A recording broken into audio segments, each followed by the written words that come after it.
కూలీలు అందరూ కూడా మనకి 18 సంవత్సరాల మినిమం అందరూ కూడా మనకి వర్క్ రావాలి. ప్లస్ అందరూ కూడా మళ్ళీ వర్క్ ఏమన్నా అప్డేషన్ జాబ్ కార్డు నెంబర్లు లేని వాళ్ళు కూడా జాబ్ కార్డు చేయించుకోవాలి. ప్లస్ డబ్బులు పడిన కూడా మనకి మాకు ఇన్ఫర్మేషన్ తెలియవస్తే మేము వాటిని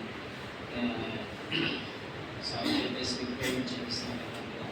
జనాలకు తెలియపరిచిన కోసం కొన్ని అభినాల కోసం వాళ్ళకి తెలియపరిచేసి ఆ విషయాలు మీటింగ్ కాంటాక్ట్ చేసేస్తాం.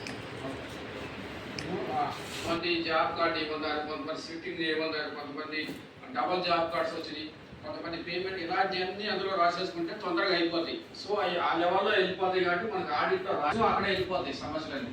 సో అందుకోసం ఇది పెట్టారు. కానీ ఇదేం చేస్తాం మనం, ఇది పెట్టాల నెలకు ఒకసారి ఒక రోజు ఒక గంట మ్యాక్సిమం పెట్టేసుకుంటే అయిపోయింది. కాబట్టి వాళ్ళకి చెప్పాలా. కూలీ గవర్నమెంట్ సంబంధించిన టీంలు వచ్చినా కానీ అడుగుతారు వాళ్ళు. మీరేం చేస్తారంటే అప్పటికప్పుడు రాసిస్తారు. ఆడిటర్ వస్తున్నారు కాబట్టి అప్పటికప్పుడు రాసి సంతకాలు కూడా పెట్టేసి ఒకళ్ళే చెప్తారు. సో అట్లా చేయబాకండి.